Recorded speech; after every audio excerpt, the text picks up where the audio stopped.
Welcome, everybody, to Pavan's Perspective, another great episode. And I am so excited to have the greatest magician in the multiverse here today, Carl Michaels, the greatest, just incredible. And we met him in Vegas 2 weeks ago at Resort World, along with Dustin Lynch, his good friend Dustin Lynch and him. And he was so gracious that he changed his plans and attended the Mindset Party. And let me explain to you why he's the greatest magician in the multiverse. And he's going to talk a little bit later on this podcast about what he's doing out of this world, out of this existence magic. And I actually watched him, and he was very nice to do some tricks, some magic, and right in front of me. And I watched him do this stuff, and I'm like, no way, that's the trick. That's not a trick. That's real magic, and it's real science. Because I think the way he's doing it is that he's reaching out to parallel universes and pulling out magic cards and stuff and bringing them in here. Just like, hey, I'm an AI guy, and everyone's heard about Google's new quantum chip, and they're saying that it taps into the multiverse. So, but I think Carl beat Google to it. He's tapping into the multiverse of magic, and he doesn't have cards up his sleeves, but he has cards in parallel universes and brings them together. So, I love that. Carl Michael, it's not magic, it's science, but it's science so far beyond that us mere mortals can understand.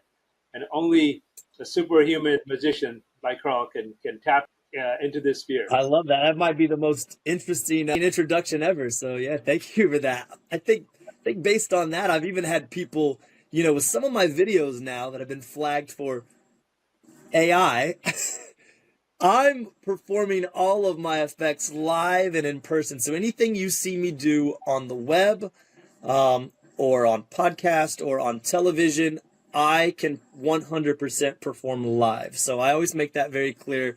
What you see on television, maybe not what you get in the live realm, but anything that you see me do on the web or whatever, I can 100% perform and do perform live. So a couple of my videos recently, people have been like, is that AI or is that definitely not. But AI is magic, and magic I can't say is AI. So all right. I know we met for the first time in Vegas. And so can you just talk a little bit about how your experience was at the event and just like, sometimes how new opportunities just sort of come at you. And most people just like aren't looking, don't have their eyes open and don't have their hands open to accept and welcome new opportunities and new relationships, and usually have their hands closed. And then they wonder why things don't go their way.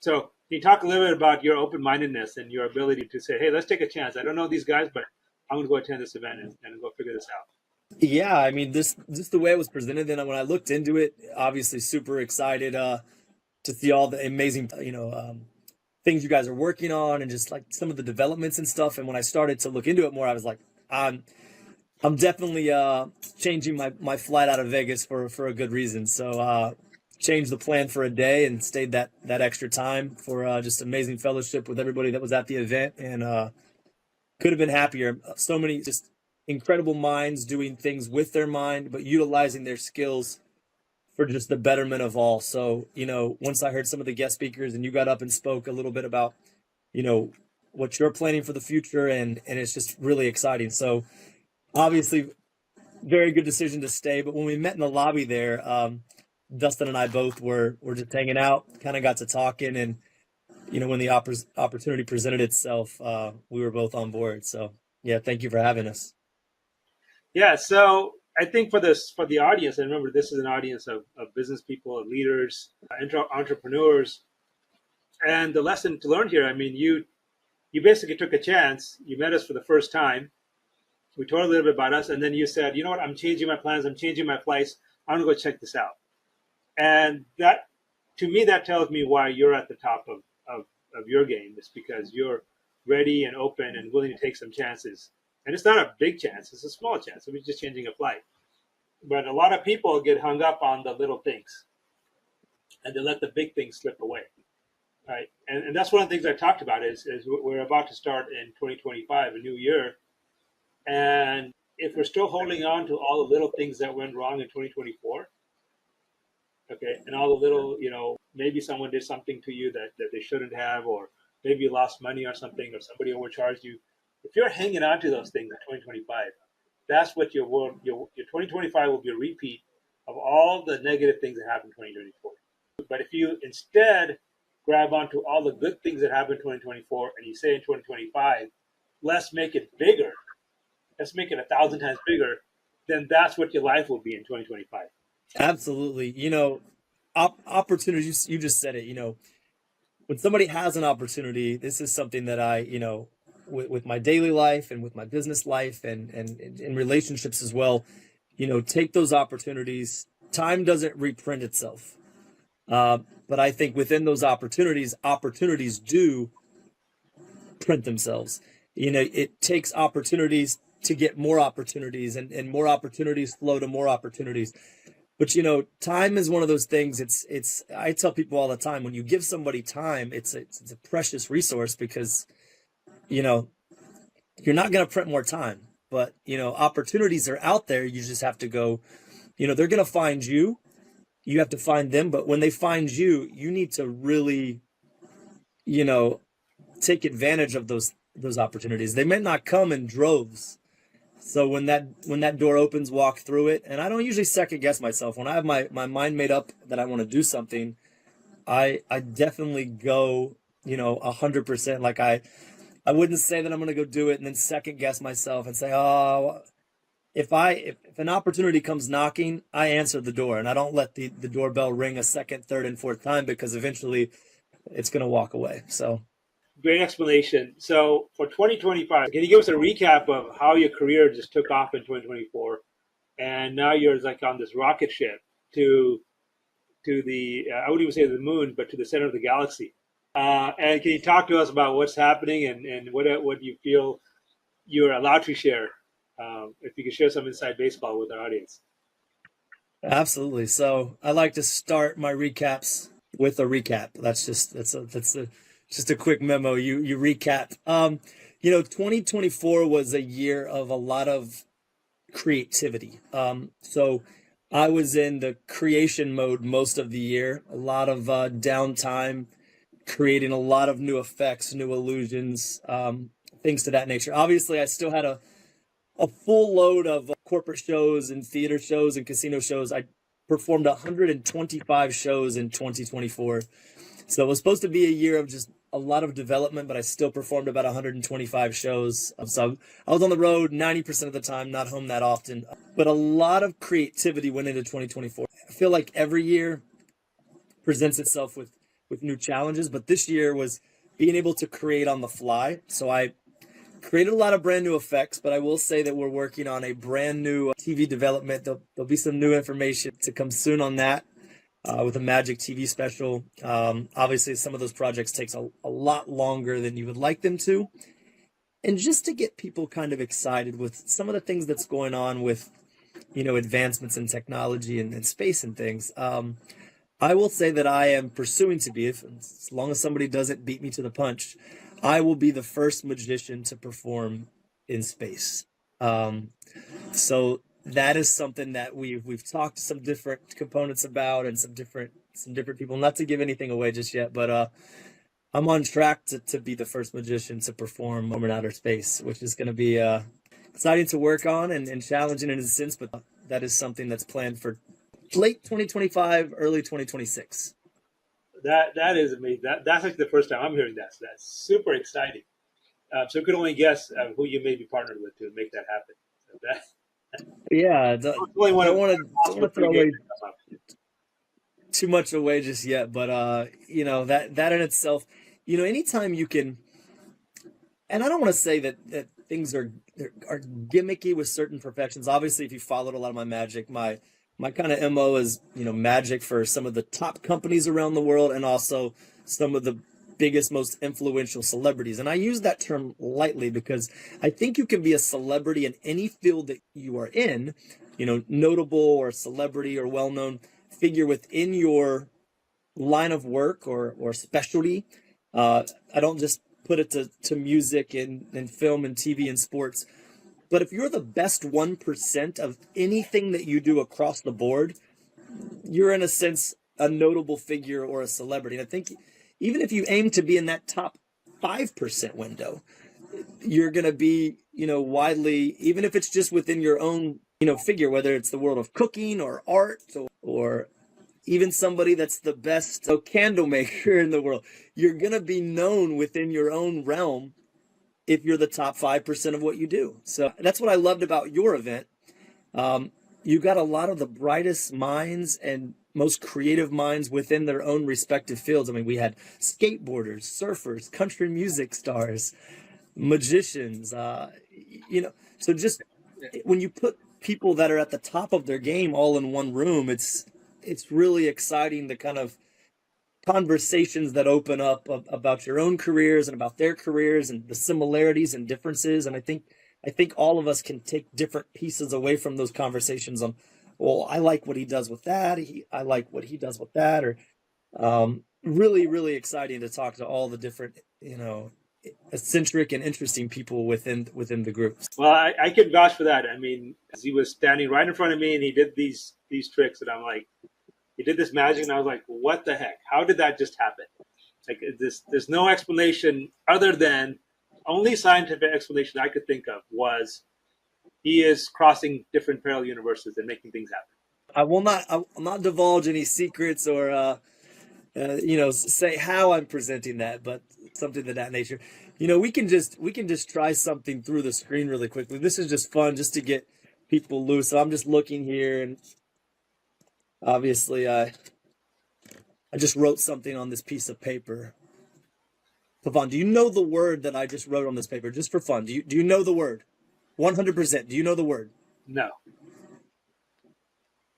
Exactly. No. I had to do it. I just had to see if you knew the word. I had to test the abilities through the screen there, but the word was in fact no. It was definitely that. That's one thing that there's a lesson with this is, I think in business and in life, I think the one thing that you can do to get an edge up when you're in a room or in a surrounding or at a luncheon or a conference, the ability to break the ice is one of the most useful tools you can take with you no matter where you go. And when you have the ability to break the ice, and that's something simple and it's goofy and it's nothing that I'll ever perform, but the message behind that is the ability to break the ice, get somebody out of their shell for just a second, maybe have a moment of laughter or some sort of thing that's out of their typical realm.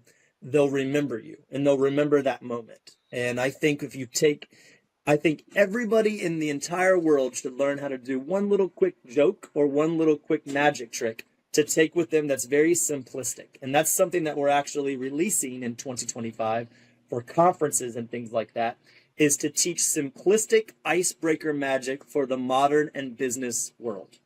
And it's something that you can learn quick and easy. And it's something that when you take away, take with you into that real world, that breaking the ice, in fact, is magic. And it is something that you can one up not that we're all in competition with one another, but you can one up your surrounding or the people that you're in a room with.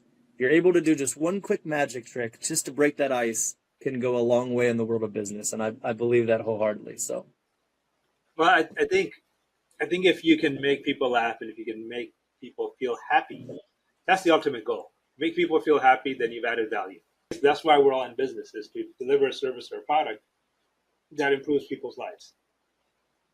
And absolutely. So I love what you just said there. I mean, a magic trick or anything, any kind of action or engagement that uplifts somebody's mood, they will remember you. So I love that mission. It's a great business model. I wish you all luck on that one.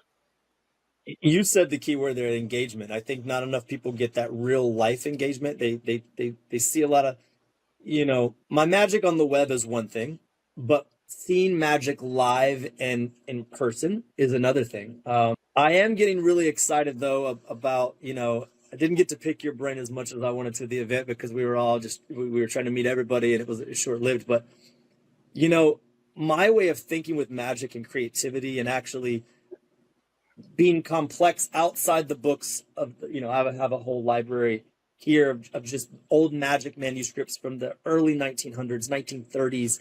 I have some books that are way over 100 years old, magic manuscript wise. I'm into the way of thinking of how people thought about magic without the technological landscape of why an effect got, why it was created or how it was created, because obviously magicians in the 1930s and 40s weren't thinking at the realm today with all the technology and advancements we have. But I would like to see, obviously with what you're doing with a lot of the AI projects, if supercomputers and things like that could actually hear about a magic trick and something that's, how I perform it, and it be reverse dissected to where a supercomputer would tell me how I would perform that effect. I've never challenged a computer, but I think it'd be something interesting, supercomputer versus magician, to see if those outcomes and the logistical thinking of that AI would even have the same thought process as a magician. So it's something I've never been able to really do or pick at, but it's something I definitely want to talk about here in the future with you, is magician versus supercomputer in a sense.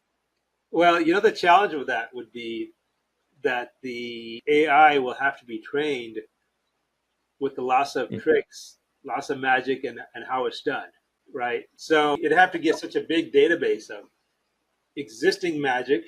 Here's a presentation. Here's how it actually was done, or to come up with new magic.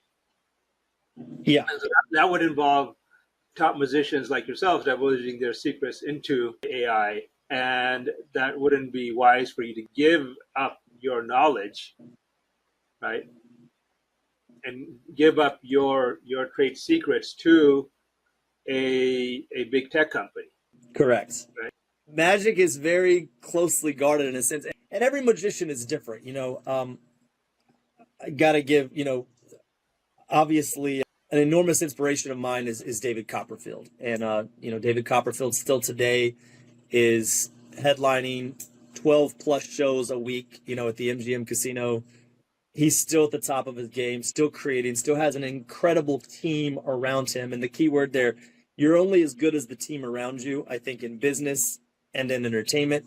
Some of my dearest friends in the world of entertainment, they have the best managers, the best road crew, the best tech, the best sound engineers. So with David, he's been at the top of his game, headlined his first show in New York City on Broadway at the age of 16 or 17 years old. He has a database of effects dating back to the history, the first elements of modern magic. His museum has all of that. What I'm getting at with that is I'm in the world of creating magic effects.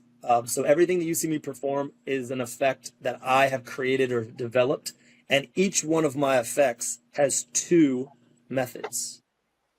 So you may come and see me perform my entire show, and if you challenge me and said, hey, tomorrow's show, do the entire show, but do method B. I could do the exact same show, go through the entire allotment of effects, and perform it with method B instead of method A, and still get the same result. So I won't go on stage and perform an effect unless I have two methods for each of them. So that is the challenge that I always do. And when I'm in the lab, so to speak, or in my warehouse creating effects, I will not debut that effect or perform that effect unless I have two methods.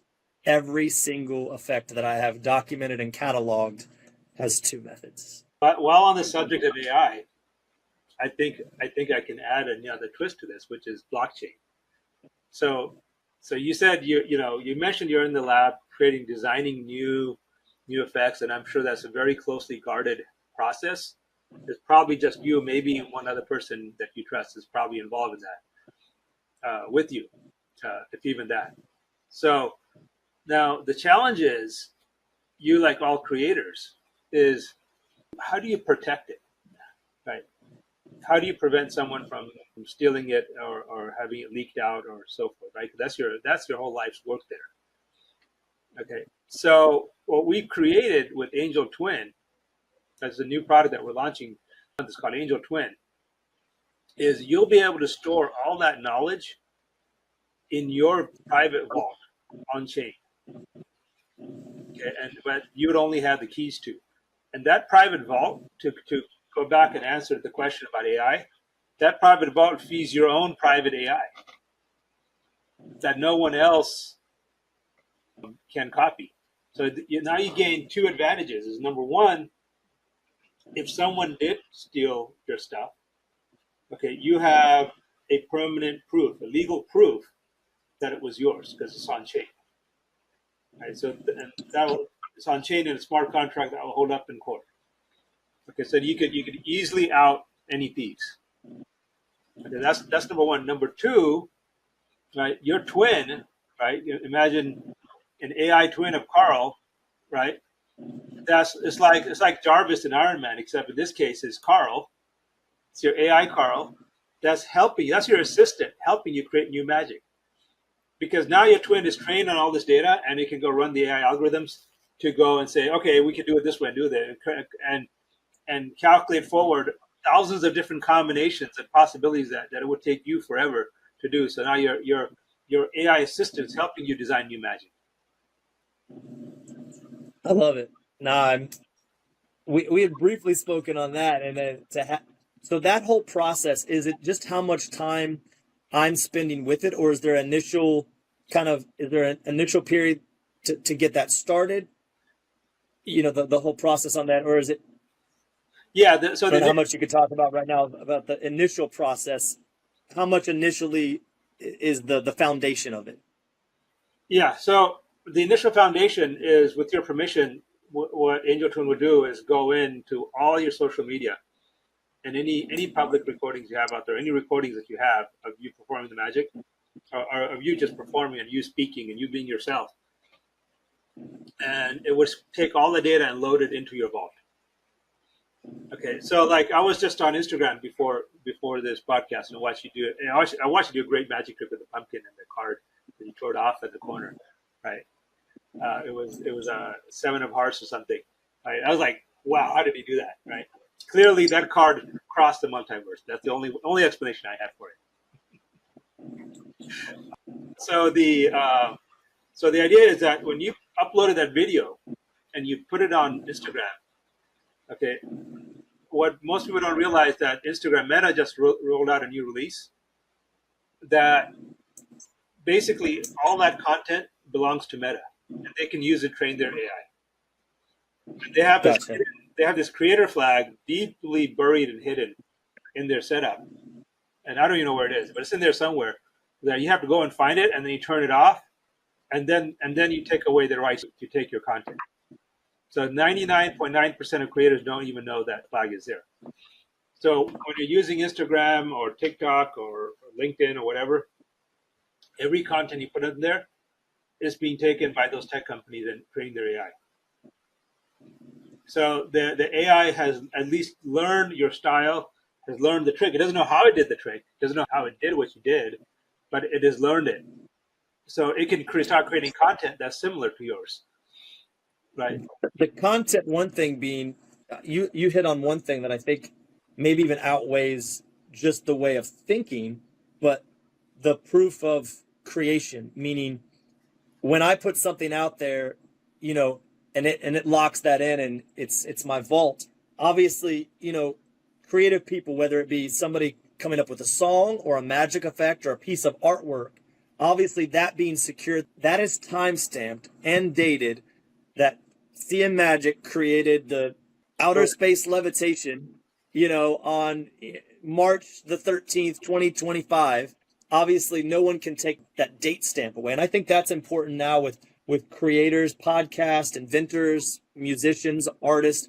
We have this whole, you know, and I try to do my due diligence. If I come up with an idea, let's just say that it's broken and restored light bulb from lamp, and I'm working on that idea. The first thing that I do is I go to YouTube and I go to TikTok and I go to Google and I go to all these different search engines with those keywords and see if anybody out there, magician or non-magician, has ever had that idea or come up with that idea or thought of that idea. And then if it is, I still try to make it different in my own way.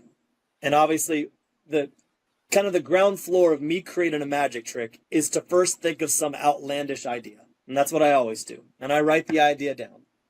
And then I make this web on a piece of paper, and I come out with just not proven methods or anything like that, just reverse engineering, in a sense, how I could come up with doing that effect.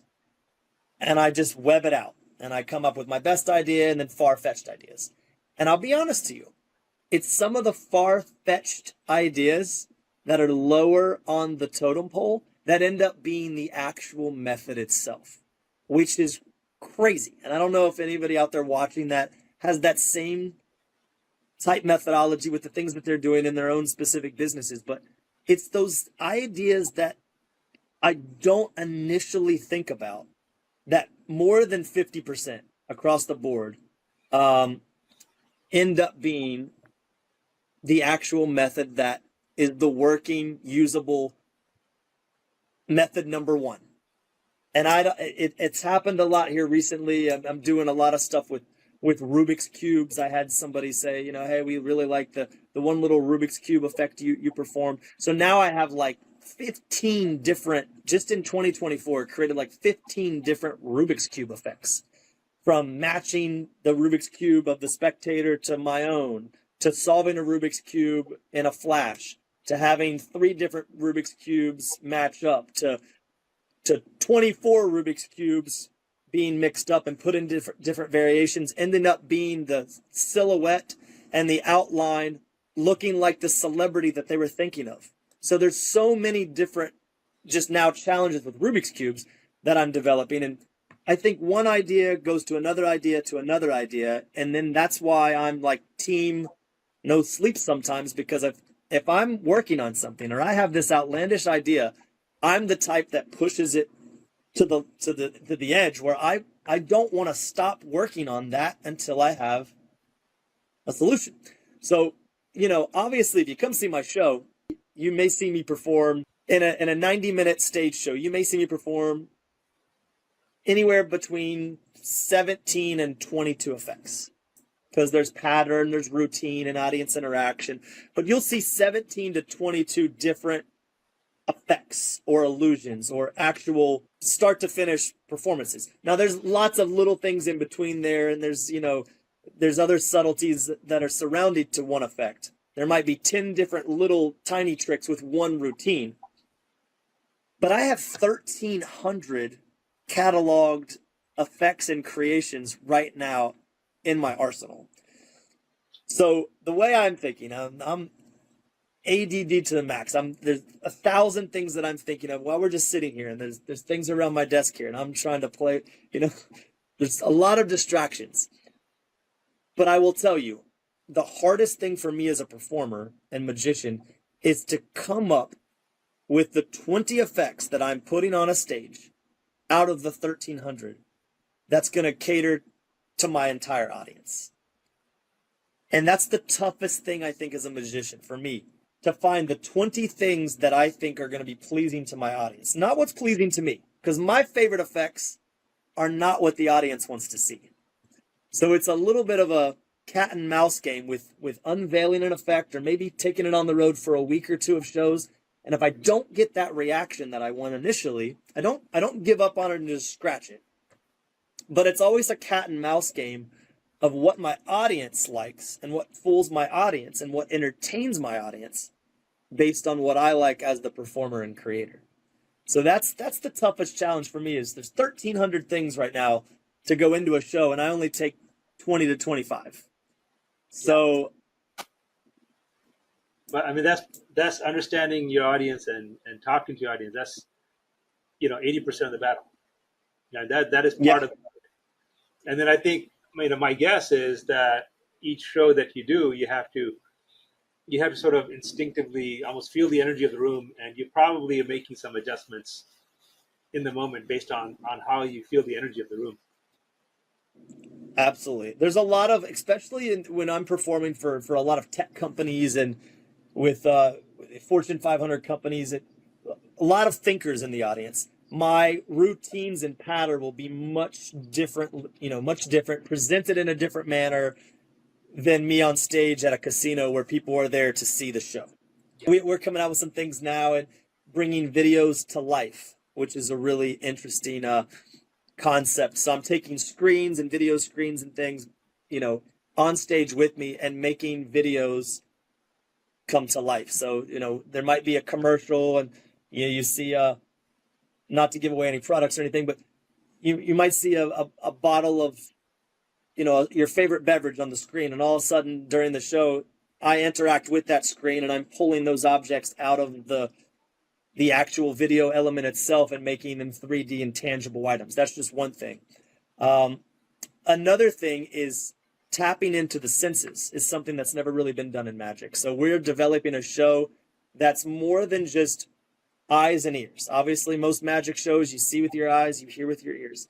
But we're tapping into now the senses even more than that. Interactive to where you get to kind of dictate the angle that the show is going to go. You get to choose in real time. We're going to develop, this whole show where you get to choose if you want the next effect to be something into the mental aspect or more in the full scale production. And all those options are going to be real time live during the show, which is another parallel. We're getting smells involved with the show. We're getting a lot of different things that are now we're integrating with apps and technology. So hopefully the point is when you come to a show, and maybe it's something we developed with AngelAi, you get to have a lot of choices real time during the show that you get to interact with. And the data is real time launched. If there's 2,500 people in the crowd on the screen, your actual interaction with the show while you're watching it will be real time. And it's an exciting time for magic because, as a kid 20 years ago when I started creating magic, I didn't have that technology aspect. My first magic trick ever was posted on a platform called Vine. It was a 6-second magic trick, and that's what started it here today. That was the only app that really, Instagram was only started in 2013. It's only been around for 11 years. So it's mind-blowing to think about that. Instagram, the platform we all know, is 2013, which is mind-blowing. Yeah. So how does someone see one of your shows? What's the best way to get to? Well, we're going to be releasing a tour schedule, not yet released, for the spring of 2025. So a lot of theaters, performing arts centers.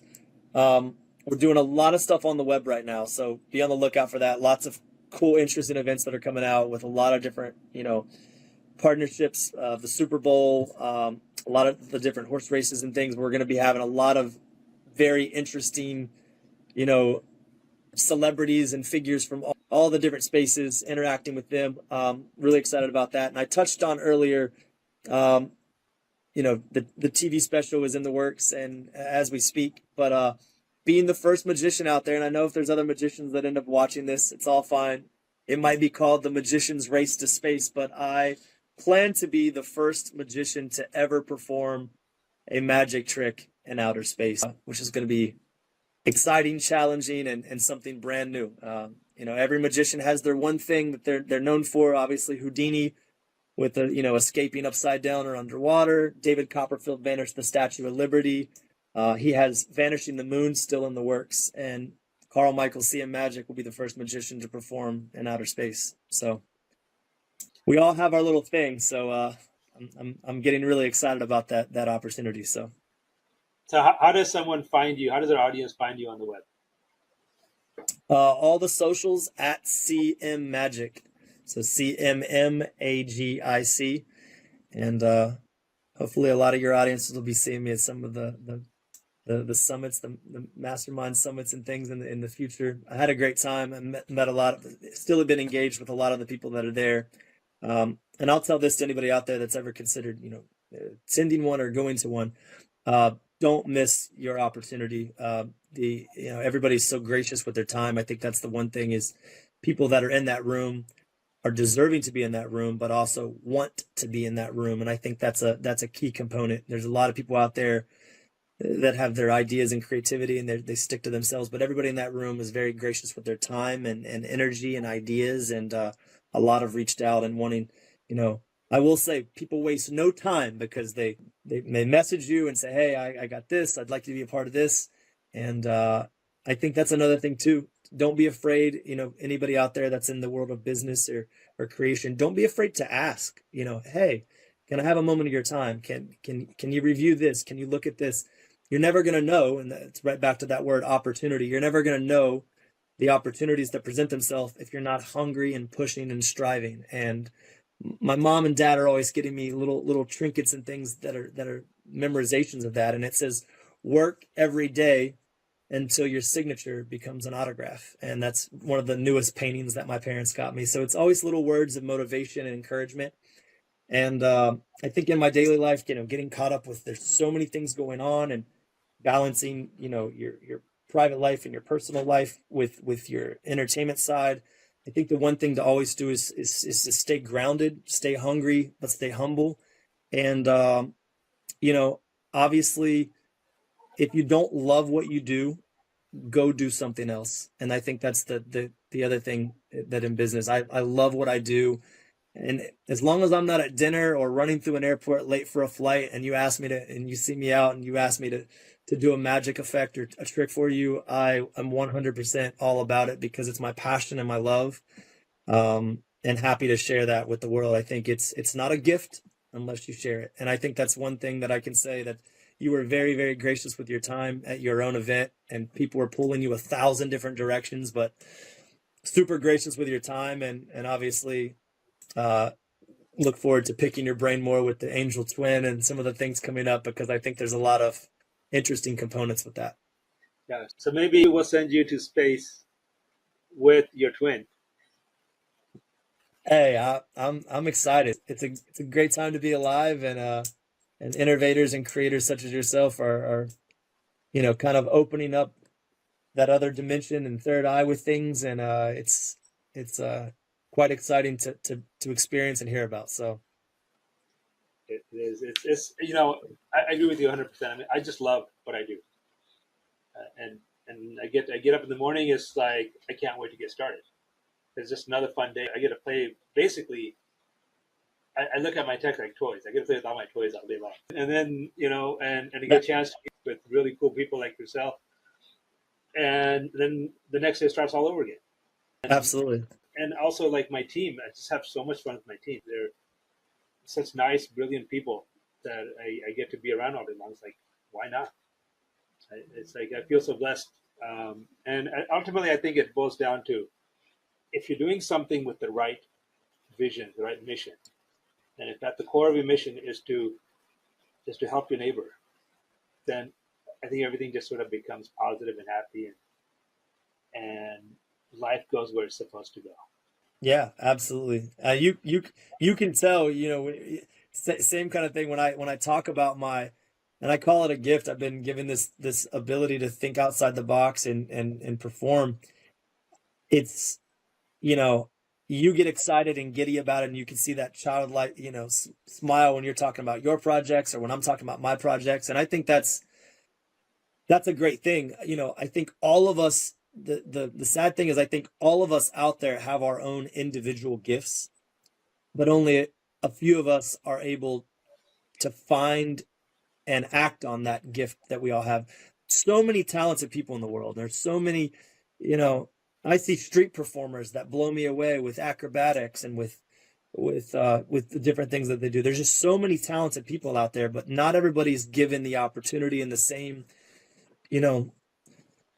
same line for success. I owe a lot to my parents. They saw that I was creative at a very young age, and instead of discouraging that, they acted upon it and pushed me to continue to be creative and let my creative abilities fly. I mean, from magic to, I even had the ventriloquist dolls when I was younger to try to master the art of ventriloquism. So anything in the world of creativity, I was always coming up with, connects and all the, different, the building things and construction sets. And I was always picking the brain of, I would go and be that little pesky kid at 7 or 8 years old that would go to the local magic show or circus and wait outside the exit door for the magician or circus performer and pick their brain until they either A, would answer me or give me a chance or 5 minutes of their time. But I was always very persistent with that kind of stuff, with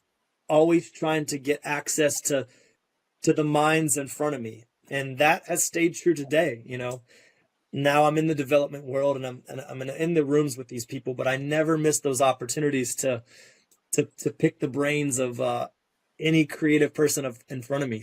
People ask all the time, what's your inspiration in magic? And I mention a couple magicians, but I'll be honest, most of my inspiration was just thinking outside the box, and magical thinking comes from somebody that's not a magician. So if I could sit down and have a one-on-one with anybody who's ever walked the face of the earth, it would be Walt Disney, because his way of thinking and getting audiences. He got turned down 100 times. No one would ever fund his studio. He was pushed to the side, kicked to the curb. So he faced failure multiple times, or as he called it, opportunities to improve. You never say it's failure. It's just it's an opportunity to improve, or to get better, or to work on whatever was a tiny blip in the radar. But Walt Disney, he was one of the first original people to think way outside the box. And he was a dreamer and believer. And I think that's what you are. And I know that's what I am when I go to bed every night. I never stop believing. I never stop dreaming. And I think that's what keeps pushing my magic to press the envelope. And the best is yet to come. I mean, we're just scratching the surface with some of the things that, we're doing in the world of magic right now. And a lot of interesting things to come in the next few years. I will say that. I think that's a great way to sum it up, Carl, is never stop dreaming, never stop believing, and listen to everyone, because there's something to learn from everybody's creative energy. Absolutely. And thank you for your time. As always, your energy is infectious, and keep pushing that. I'm so excited to hear. Angel Twin is launched in January of 2025 or February? Well, we're hoping to launch it in January. That's our goal. Okay. But don't forget, March 14th at the Wynn, we rented out Club Intrigue, which is the Keystone nightclub of the Wynn. So March 14th, just before St. Patrick's Day. So it's the St. Patrick's Day launch. We're launching Angel Token, which is the blockchain currency, the blockchain token that will power Angel Twin and the whole AngelAi ecosystem. Everything from compute power to reward point to training your twin and so forth. So I hope you can make it March 14th. Mark your calendar. It's going to be. Which token system is that? Is that through the coin and stuff? Is it? It's going to be. It's built on Base. Okay, so it's a very low gas fee on Base, and it'll be traded through most of the major exchanges. And it's a fair launch. Okay. That it's a true utility token. It's not an investment. It's an actual utility that you can purchase and utilize the token to provide real value of a very broad ecosystem of real world functions, from powering your an AI data center to energy sources to like airline style reward points across all industries and so forth. Awesome. So this is going to be just an incredible thing, and obviously the biggest part of this, these tokens can also be used for microfinance, international microfinance across the world. So one of the missions of AngelAi is to get finance out to the 2 billion plus people on the planet who are not banked, and so we're going to, like a village in Africa, an artisan in Africa who's creative, who's a creator, but his art doesn't have a market or has a limited market, can now borrow money through this tokenization blockchain platform to create more art, and also distribute it globally through his twin that can speak any language.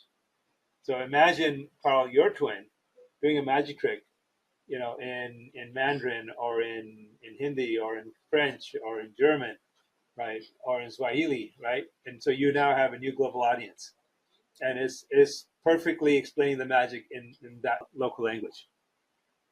Yeah, that would be that's one thing, the ability to take my magic outside of just the platforms that it's in, and make it a global. That'd be incredible. Yeah, that's exciting. yeah. So as I was watching your content on social media, any one of those pieces can be dynamically revoiced in any language, and Okay. it will look as if you natively spoke it in that language. And that's all with Angel Twin. It's all with Angel Twin, and it's all going to be powered by Angel tokens. Wow. Yeah, so lot of really exciting things, and and it's about inspiring people because everyone. You mentioned, if you're a creator, well, I take a little twist to that, which I say everyone's a creator.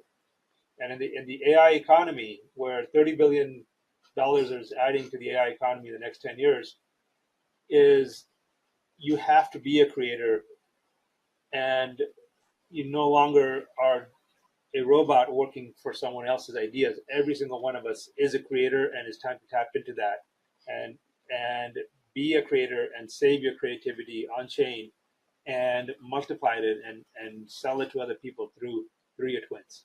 Trying to do something. I want to see if I can do something via video. It's always weird when I'm not being filmed and don't have a stand-up angle. Sitting down is a little bit different, but you know the story about oil and water, right?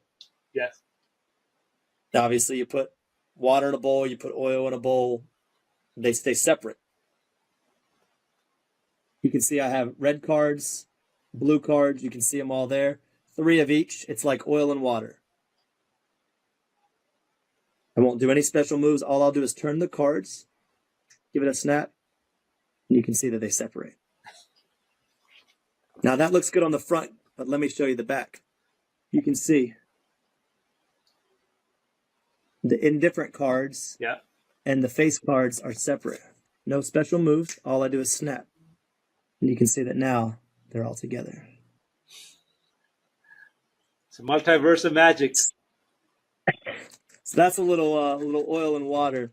And I always like to tell myself every day, this is just an exercise, not really a trick that I do, that when I'm having a brain fog, and brain fog is a real thing. When you're having brain fog, it's good to just sit back, not think about anything for maybe 5 minutes, take a couple deep breaths, and I call it cobwebs in the brain.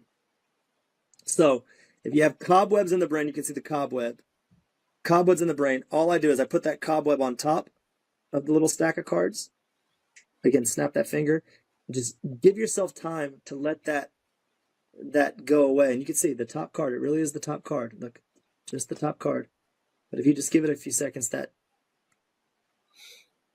cobweb will go away. You can see there's no cobwebs here. And that is just little visual representations. And I'm constantly doing that. And I have those little visual representations around me at all times. I'm also surrounded right now, as we were talking about, with Rubik's Cubes. I have Rubik's Cubes all the way around me right now. We're working on a lot of really cool things.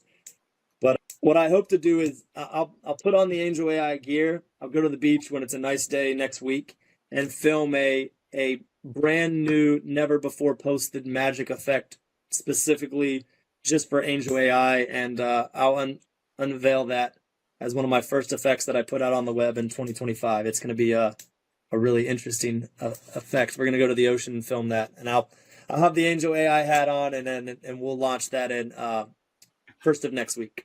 That's my promise. So I love it. Thank you so much. And last thing I'm going to close off with, and a lot of people are really afraid of AI and that it's some kind of magic and maybe perhaps some evil magic and it's going to destroy everything and take over. And I think there's no better podcast than this and you and I doing this together and say, look, it's not magic, it's science. Everything that you do is science. Everything that AngelAi does is science. Everything AI is science. It's just very fancy math.